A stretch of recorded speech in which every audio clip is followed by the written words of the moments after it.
নমস্কার, আমি বন্দনা। আমার কিচেনে আপনাদের সবাইকে স্বাগত জানাই।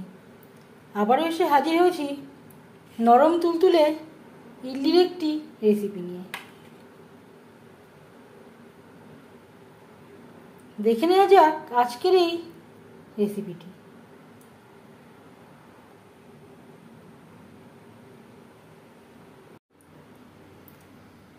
নরম তুলতুলে ইডলি তৈরি করার জন্য এখানে আমি নিয়েছি 1 বাটি সেদ্ধ চাল,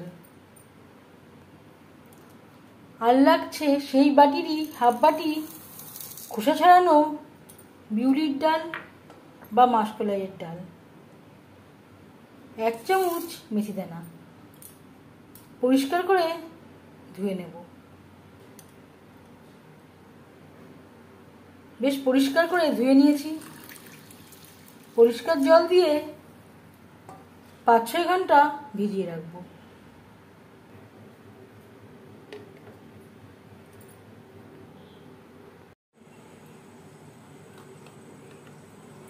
প্রায় 6 ঘন্টা পর ফিরে আসলাম। আবারও আমি পরিষ্কার করে জলটা ফেলে দিয়েছি, পরিষ্কার করে ধুয়ে নিয়েছি। মিক্সচারে একটা জারে নিয়ে নেব।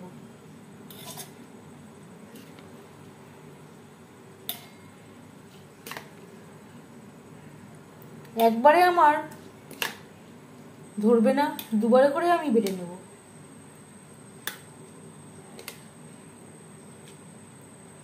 অল্প অল্প করে জল অ্যাড করে বাটতে হবে।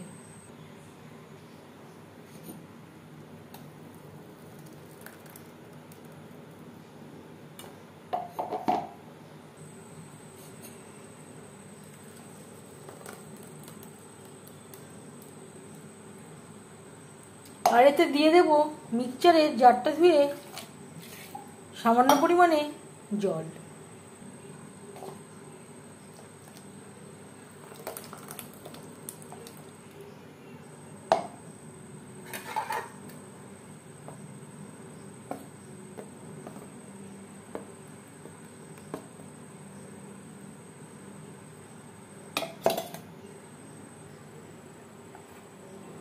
ঢাকনা চাপা দিয়ে একটা গরম জায়গায়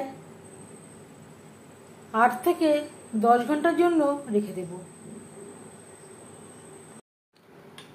প্রায় 10 ঘন্টা পর ফিরে আসলাম। অনেকটাই ফুলে গেছিল, তাই আমি বড় একটা ঝাঁঝরি গাবলা দিয়ে ঢেকে রেখেছি। ব্যাটার থেকে স্মেল বেরোতে শুরু করে দিয়েছে। এই পর্যায়ে বুঝে নিতে হবে বেশ ভালো করে ফার্মেন্ট হয়ে গেছে। এখান থেকে আমি অর্ধেকটা মতো রেখে দেব।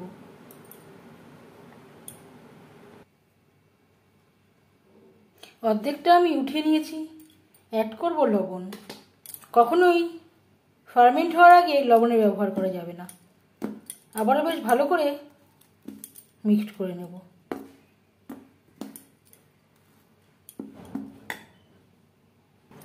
আমার কাছে ইডলি মেকার রয়েছে। একটা টিস্যু পেপারের সাহায্যে এভাবে একটু তেল লাগিয়ে নেব।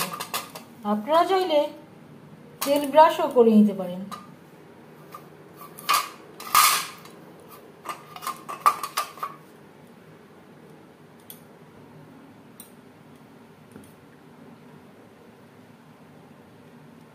এবার দিয়ে দেব ব্যাটার।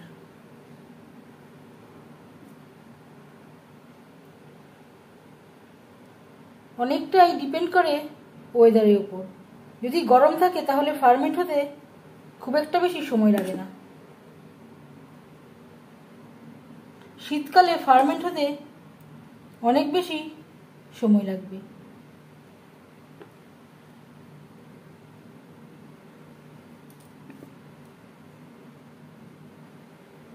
ফার্মেন্ট ঠিকঠাক হয়েছে কিনা বুঝবেন কিভাবে?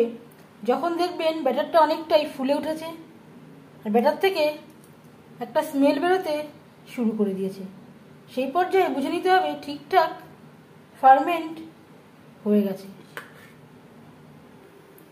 ইডলি মেকারে একটা দাগ রয়েছে। জল সবসময় এই দাগ পর্যন্ত দিতে হবে, বা দাগের একটু সামান্য নিচে দিলেও অসুবিধা নেই, কখনোই ওপরে দেওয়া যাবে না। গ্যাস আমি অন করে দিয়েছি। এবার আমি এই স্ট্যান্ডগুলো বসিয়ে দেব। অনেক সময় দেখা যায় ইডলি শক্ত হয়ে যায়, তবে 10 মিনিটের বেশি স্টিম দেওয়ার প্রয়োজন নেই। 10 মিনিট আমি স্টিম দিয়ে নেব। অনেক সময় আমরা যদি কাঁচা থেকে যায় ভেতরে, সেই ভয়ে অনেকটা সময় স্টিম দিয়ে থাকি, এর জন্যই শক্ত হয়ে যায়। 10 মিনিট হয়ে গেছে, গ্যাসের ফ্লেমটা বন্ধ করে দেব। আরও 5 মিনিট আমি স্ট্যান্ডিং টাইমে রেখে দেব। এবার আমি খুলে দেখে নেব। 10 মিনিটও রাখতে পারেন। এইভাবে একটা চামচের সাহায্যে 4 সাইডটা ছাড়িয়ে নেব। একটা ছুরির সাহায্যেও ছাড়িয়ে নিতে পারেন।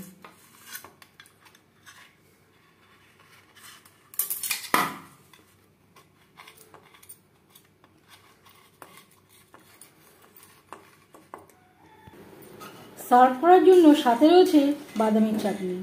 আমি আর বাদামের চাটনি রেসিপিটা দেখালাম না। এর আগে আমি ধোসার রেসিপিটি শেয়ার করেছি, সেখানে রয়েছে, আপনারা চাইলে দেখে নিতে পারেন।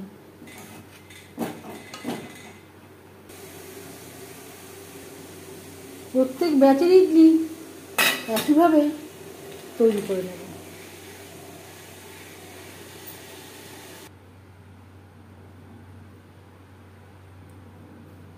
দশ মিনিট আমি স্টিম দিয়ে নিয়েছি, 5 মিনিট স্ট্যান্ডিং টাইমে রেখে দিয়েছি।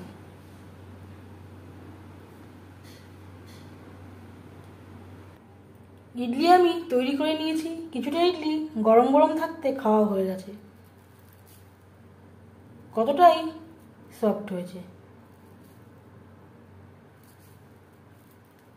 হাতেও লেগে আসছে না। এভাবে তৈরি করলে ঠান্ডা হলেও শক্ত হবে না। আর একটা কথা আপনাদের সাথে শেয়ার করছি, ইডলির ব্যাটার কখনোই পাতলা তৈরি করবেন না, একটু ঘন করেই তৈরি করবেন। একেবারে পাতলা করে তৈরি করলে ইডলিগুলো তোলার সময় ভেঙে ভেঙে আসবে।